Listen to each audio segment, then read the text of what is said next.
Hello friends, நீங்க பாத்தீங்கன்னா இந்த படத்தோட வீடியோ வந்திருக்குன்னா கிஸ். எடாடா எடுத்தனையுமே கிஸ்ன்னு ஆரம்பிக்கிறானு அப்படின்னு நினைக்காதீங்க. படத்தோட தலைப்பே அதுதான். அதுக்காக நீங்க இந்த படம் ஃபுல்லா அப்படி இப்படின்னா காட்சிகள் இருக்கும், கிசுகிசான காட்சிகள்லாம் இருக்காதுன்னு நினைக்காதீங்க.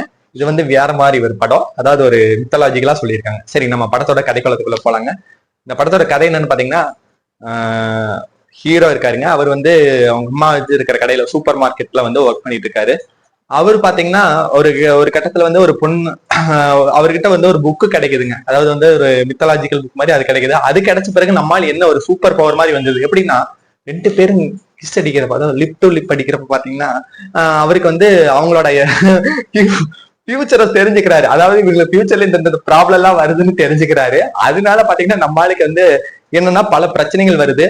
அதே சமயத்துல பாத்தீங்கன்னா அவருக்கு நம்ம அயோத்தி படத்தில் நடிச்சாங்க பாத்தீங்களா, ஒரு ஹீரோயின் பிரீத்தி இசுராணி. அவங்க மேல காதல் வருது. அந்த காதல் என்ன ஆகுதுன்னா இவருக்கு ஒரு கட்டத்துல தெரிய வருது, இந்த காதல்னாலே அந்த பெண்ணுக்கு அதை மரணம் சம்பவிக்க கூடாதுன்னு தெரிஞ்சிருது. அதனால நம்ம ஹீரோ அதுல இருந்து விலகி போறாரு. இப்படி இருக்கிறப்போ அவரோட காதல் கைகூடிச்சா இல்லையா, அந்த புக்குனால என்ன கதையாச்சு, புக்குனால வந்த வினை என்னன்னு சொல்றதா இந்த படத்தோட கதை. அதாவது என்னன்னு சொல்றதுன்னா, இந்த படத்துல புதுசா டிஃப்ரெண்டா யோசிச்சிருக்காங்க. எப்படின்னா, லவ் பர்சன்ஸை கொண்டு மித்தலாஜிகளோட சேர்த்து சொல்ற மாதிரி சொல்லியிருக்காங்க. இதுக்கு முன்னாடி எல்லாம் லவ் படம்னா ஜாலியா லவ் தான் போகும் அப்படின்னு. ஆனா ஒரு கிஸ்ன்னு படத்தை வச்சுட்டே ஒரு கிஸ்ஸே இல்லாம படத்தை காமிச்சிங்க பாத்தீங்களா, அதுதாங்க இந்த படத்தோட பிளஸ் பாயிண்ட்னு சொல்லணும். அந்த அளவுக்கு படத்தை அருமையா கொண்டு போயிருக்கீங்க. அதாவது உண்மையால பாராட்ட வேண்டிய படம் தான். அதாவது கசகசன்னு சீன்லாம் எதுவும் இல்ல. நம்ம கவின் கொடுத்த கேரக்டருக்கு நல்லா பர்ஃபார்மன்ஸ் பண்ணியிருக்காரு. அவர் அலட்டிக்காம ஒரு ஆக்ட் பண்ணிட்டு போயிருக்காரு. இதுக்கு முன்னாடி பாத்தீங்கன்னா எப்படி ஸ்டார்ல எப்படி நடிச்சிருப்பாரோ அதே மாதிரிதான் நமக்கு இப்ப பிரீத்தி இசுராணி மேமும் அவங்களும் ரொம்ப அருமையான நடிப்பு தான். அதாவது எந்த வித சலம்பலும் இல்ல, டக்குன்னு நீட்டா ஒரு அவங்க தோன்ற காட்சியில ஒரு டான்ஸ் ப்ரொஃபஷனலா இருப்பாங்க. அவங்க என்னென்னலாம் பண்ணணுமோ, எப்படி ஆட்டிடியூட் இருக்கோ அந்த இதுவும் சரி, அவருக்கு டக்குன்னு மேல அவருக்கு லவ் வரதே இவங்க ரெண்டு பேருக்கு எப்படின்னே தெரியாது. அந்த மாதிரி ஒரு லவ் மாதிரி கொண்டு வருவாங்க. அது ஆகட்டும், எல்லாமே சூப்பரா பண்ணியிருப்பாங்க.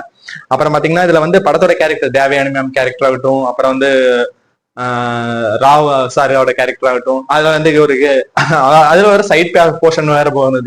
தேவயானி அவங்க கவின் சாரோட அப்பா அம்மா தேவயானிக்கு ராவ் சாருக்கு அவருக்கு ஒரு பழக்கம் வேற இருக்கும். அதை வச்சு ஒரு ஒரு கதை மாதிரி சொல்லி முடிப்பாங்க. இப்படி படத்துல ஃபீல் குட் மூமெண்ட்ஸ் எல்லாம் சிலதெல்லாம் போட்டு தள்ளியிருக்காங்க. அதுக்கு முன்னாடி பாத்தீங்கன்னா படம் டைட்டில் கார்டு போடுறப்பவே பாத்தீங்கன்னா நம்ம ஹீரோவை பத்தி கதை சொல்லுவாங்க. அதாவது இதுக்கு முன்னாடி செஞ்ச பாவத்தினாலதான், கர்மனாலதான் இப்ப பின்தொடரும், அதை நீ இப்ப கழிச்சுட்டாங்கிறதா. இதுல ஃபுல் அண்ட் ஃபுல்லே உங்களுக்கு ஜாலி அண்ட் ஃபன் மோடு தான். நம்ம விடிவி கணேசாரை வச்சு நல்லாவே ஃபன் பண்ணியிருக்காங்க. அவரோட one word dialogue delivery mode இது எப்படி பேசுவாரு, நப்பாஸ் ஜெஸ்ஸின்னு சொல்லுது, அந்த மாதிரி பேசுவார். டோன் பாத்தீங்களா, அது ஃபுல்லாவே அவர் வரதெல்லாமே கவுண்டர் நல்லாவே இருக்குது. இவங்க ரெண்டு பேரும் கவின் சாரும் விடிவி கணேசாரும் சேர்ந்து பண்ற வர காட்சிகளாகட்டும், அவரும் அவரோட தம்பியோட பண்ற காட்சிகளாகட்டும், எல்லா வர காட்சிகளாகட்டும் எல்லாமே சூப்பரா இருக்கு, ஒர்க் அவுட் ஆயிருக்கு. இதுல மேலும் என்ன சொல்லணும்னா, இந்த படத்தை எனக்கு கிளைமேக்ஸ்ல தான் ஒரு விஷயம் நல்லா தோணுது. அதாவது அவ்வளவு தீ வந்துட்டு இருக்கு, டான்ஸ் ப்ரோக்ராம் நடக்க, அங்க தீ பத்தி எரியும். அங்க போய் அவர் டைலாக் லவ் டைலாக் பேசிட்டு பாரு. அதுதான் எனக்கு நம்ப முடியாம போச்சு. இருந்தாலும் பரவாயில்ல, அதெல்லாம் பார்த்தோம்னா படம் ஓடுவாங்க. அதனால மொத்தத்துல எப்படின்னா, ஒரு லவ் அண்ட் எமோஷனல், அப்புறம் ஒரு மித்தாலஜிக்கலா ஒரு ஃபேண்டசியா ஒரு மூவி வேணும்னு எதிர்பார்க்கறவங்க இந்த படத்தை போய் பார்க்கலாம். பெரிய ஒரு அலட்டலும் இது இல்லாம ஒரு நீட்டான பிரசன்டேஷன் தான் இந்த படம்.